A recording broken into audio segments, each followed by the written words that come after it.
এই মুহূর্তে নিউজ 18 বাংলার স্টুডিওয়ে আমি অয়ন। হাইকোর্টে ধাক্কা খেয়েছিল নির্বাচন কমিশন। 800 জনের তালিকা দিয়ে ট্রাবল মেকার তকমা দেওয়া হয়েছিল। তাতে হাইকোর্ট 30শে জুন পর্যন্ত স্থগিতাদেশ দিয়েছিল।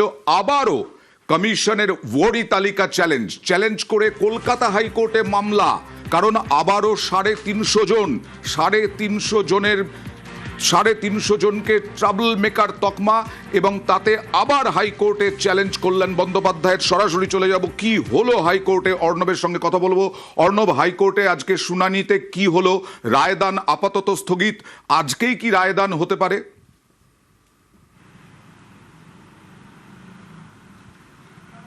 একেবারে তাই, আজকেই মামলা রায়দান হওয়ার সম্ভাবনা একবার চূড়ান্ত বলা যায়, তবে সেটা সন্ধ্যেতে হবে নাকি তার একটু পরে রাতের দিকে হবে সেটা কিছুটা সময় লাগবে। তবে তোমায় প্রথমেই জানি কি অয়নদা, 350 জন এই কথাটা কল্যাণ বন্দ্যোপাধ্যায় তিনি দৃষ্টি আকর্ষণ পর্বে বলেছিলেন, কিন্তু মামলার শুনানি ইতিমধ্যেই শেষ হয়েছে। সেখানে এই সংখ্যাটা প্রায় 4000 বলেছেন মামলাকারীদের আইনজীবী কল্যাণ বন্দ্যোপাধ্যায়। শুধু তাই নয়, বিজেপি হয়ে যেভাবে কাজ করছে কমিশন, কার্যত এর আগে 20 এবং 21শে এপ্রিলের যে বিজ্ঞপ্তি ছিল, ওই গ্রেপ্তার করতে হবে 800 জনকে তৃণমূল কংগ্রেস কর্মী, সমর্থক, নেতা, বিধায়ক, প্রার্থী, তাদেরকে, সেটা ইতিমধ্যে স্থগিতাদেশ করেছে। তুমি শুরুতেই বললে এই ঘটনার পাশাপাশি একাধিক ব্যক্তিকে বলা হচ্ছে এই ভোট ভণ্ডুল করার মাস্টার মাইন্ড, কেউ তৃণমূলের ভোট করাবে, এরকম কথা বলা হচ্ছে। এইগুলো নির্বাচন কমিশনের আদৌ কোনো কাজ কিনা, এই নিয়ে প্রশ্ন তোলেন কল্যাণ বন্দ্যোপাধ্যায়। আর তার থেকেও বড় অভিযোগ আদালতে আজকে কল্যাণ বন্দ্যোপাধ্যায় করেন যে ভবানীপুরকে টার্গেট করে প্ল্যান সাজানো হচ্ছে, এই অভিযোগও তিনি করেন আজ এজলাসে। এবং গতকাল কল্যাণ বন্দ্যোপাধ্যায়কেও হুমকি দিয়েছে কলকাতা পুলিশ, এবং স্থানীয় থানার ওসি তাকে হুমকি দিচ্ছে, গ্রেপ্তারের ভয় দেখাচ্ছে, এবং কেন্দ্রীয় বাহিনীর জওয়ানদের নিয়ে এসে ভয় দেখাবে, এরকমটা বলা হচ্ছে।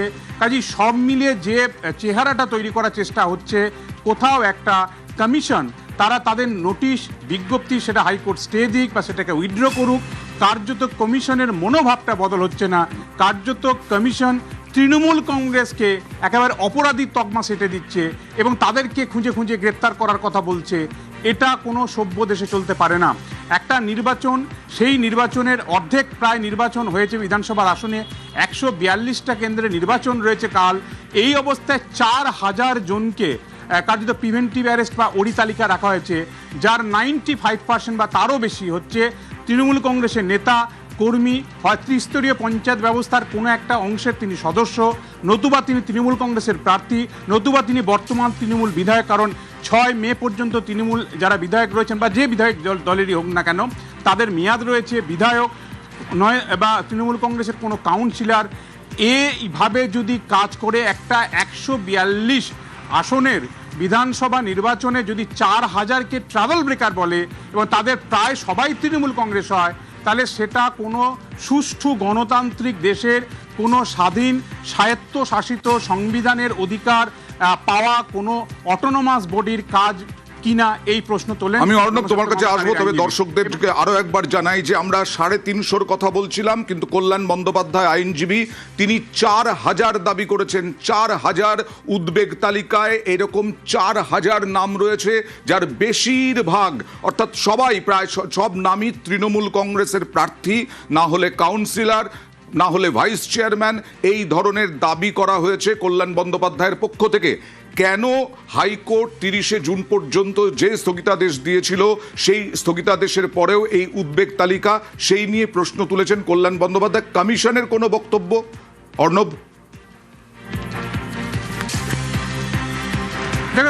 কমিশনের তরফে সিনিয়র অ্যাডভোকেট জিষ্ণু চৌধুরী জানিয়েছেন যে এটা কোনো ব্ল্যাঙ্কেট অর্ডার নয়। অর্থাৎ এর আগের যে অর্ডারটা ছিল বা বিজ্ঞপ্তি ছিল কমিশনের, সেক্ষেত্রে ব্ল্যাঙ্কেট অর্ডার ছিল, গ্রেপ্তার করতে হবে এমনটা বলা হয়েছিল। কিন্তু এবারের যে তালিকা, সেই তালিকায় কিন্তু কোথাও গ্রেপ্তার করতে হবে বলা হয়নি, বলা হয় যে প্রিভেন্টিভ অ্যারেস্টের কথা। এবং কলকাতা হাইকোর্ট এর আগের মামলায় যে পর্যবেক্ষণ রেখেছিল, তাতে বলা হয়েছিল যদি অফেন্স মেড আউট করে, যে অপরাধ সংগঠিত হয়, সেক্ষেত্রে তাদের গ্রেপ্তার করতে হবে বা আটক করতে হবে। কাজেই আগের যে বিজ্ঞপ্তি বা তালিকা, সেই তালিকার সঙ্গে এবারের তালিকা একটা মূলগত পার্থক্য রয়েছে, এটাই তুলে ধরার চেষ্টা করেন। এবং কমিশন আবারও জানিয়েছে যেভাবে সুষ্ঠু শান্তিপূর্ণ নির্বাচন তারা চাইছে, সেটা করতে গেলে তারা এটা করতে বদ্ধপরিকর। শুধু তাই নয়, প্রথম দফার নির্বাচনে দুটি বিধানসভা কেন্দ্রের, একদিকে উত্তরবঙ্গের দিনাজপুরের বিজেপি প্রার্থী তিনি আক্রান্ত হয়েছেন, আহত হয়েছেন, অন্যদিকে বীরভূমে এক বিজেপি প্রার্থী রক্তাক্ত হয়েছেন। এই দুটো পাশাপাশি দুদিন আগে ভাটপাড়ায় তৃণমূল বনাম বিজেপির যে সংঘর্ষের মতো ঘটনা, থানা থেকে ঢিলছড়া দূরত্বে এক জওয়ানের গুলিবিদ্ধ হওয়ার ঘটনা, এই প্রসঙ্গগুলোও টানা হয়েছে মামলাতে কমিশনের তরফে ঢাল হিসেবে। সব পক্ষের বক্তব্য শোনার পর দেখা যাক আজকেই রায় দেবেন, দেওয়ার কথা, রায় ঘোষণা করার কথা। কি রায় ঘোষণা করে হাইকোর্ট সেদিকেই আমাদের নজর থাকবে, কারণ ভোটারদের প্রভাবিত করার প্রমাণ থাকলে গ্রেফতারের নির্দেশ, ভয় দেখালে আইন মেনে গ্রেফতার। কমিশনের উদ্বেগ লিস্টে একাধিক প্রার্থীর নাম। কল্যাণ বন্দ্যোপাধ্যায় কি বললেন দেখুন।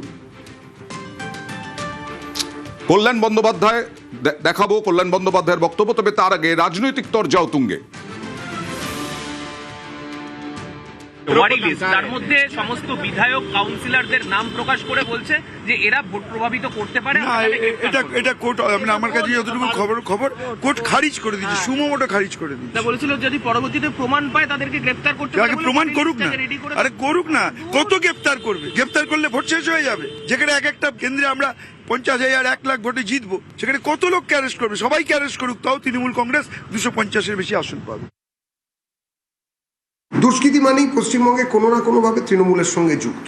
যে কোনো দুষ্কর্ম, সে মহিলাদের ওপরে হোক, সে ব্যাংক ডাকাতি হোক, চাকরি চুরি হোক, কয়লা চুরি হোক, চাল চুরি হোক, যে কোনো ধরনের দুষ্কর্ম সব দরজা গিয়ে তৃণমূলের দরজায় গিয়ে ঠেকেছে এবং সমস্ত সুতো তৃণমূলের হাতে রয়েছে। দুষ্কৃতিকারীরা তৃণমূলই হলে কি দুষ্কৃতিকারীদের ছাড় দেওয়া যাবে না? যে যেখানে আছেন তার বিরুদ্ধে যদি এরকম কোনো ইতিহাস থাকে, তাহলে সেইখানে ঐতিহাসিক নজিরবিহীন ব্যবস্থা নেওয়া উচিত, যাতে কিনা ইতিহাসের কোনো রকম পুনরাবৃত্তি না ঘটে। আর এবার